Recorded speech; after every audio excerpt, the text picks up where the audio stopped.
So we're stuck at home with the door shut. A little bit of perspective on this special reflection of Easter on the Accessible Faith Project.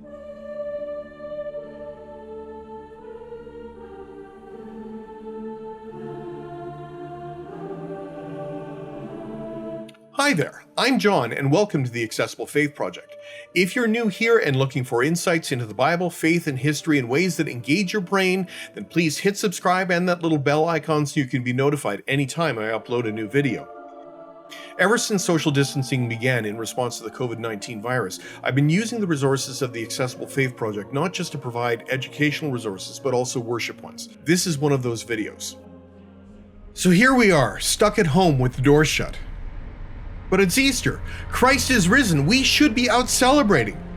But according to the Gospel of John, where were the first disciples that first Easter? Well, they were stuck at home with the doors shut.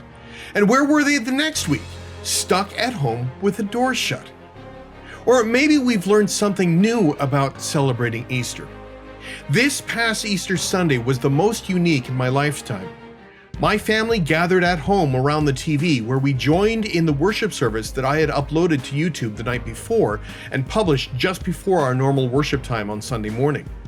It was the first time in my professional career where I got a chance to participate in worship even though I was the one who coordinated and edited all of that together during the previous week.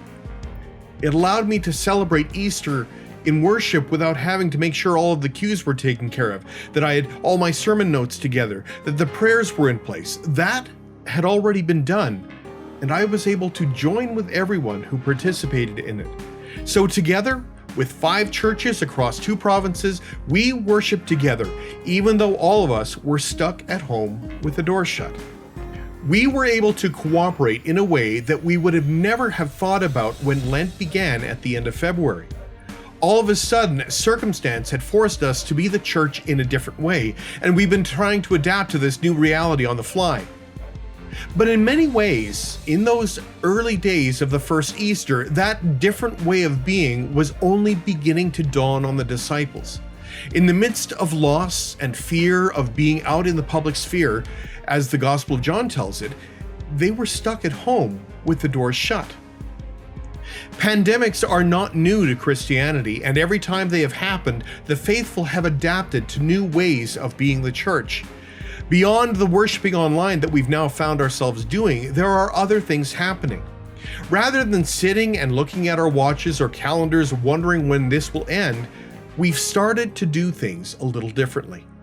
I've encouraged people to call one another, to check in, to stay connected even if we cannot be together. But there are also some creative things happening. Students involved with the campus ministry were getting together doing simple meals on a weekly basis prior to the pandemic. In light of COVID-19, they've moved it online and they have added in recipes and cooking lessons so that they can meet and eat together, but separately. My family had Easter dinner together by preparing our own meals at home and then setting up on an iPad at the end of the table so that I could visit virtually with my brother and my parents while they ate their own Easter meal. I should add that my parents were the ones who dropped the turkey at our door the day before. When the Gospel of John was written, it was at an uncertain time, and their social distancing from the outside world, those who followed Jesus discovered something. They learned that no matter where they were, the risen Christ was with them in new and unexpected ways. Even amidst their fears and their doubts, Christ was with them as they began to adapt to their new situation and be something new. Even amid our own fears and doubts, Christ is with us. As we may be stuck at home with the door shut, our hearts don't have to be, and we can still live in resurrection hope. Amen.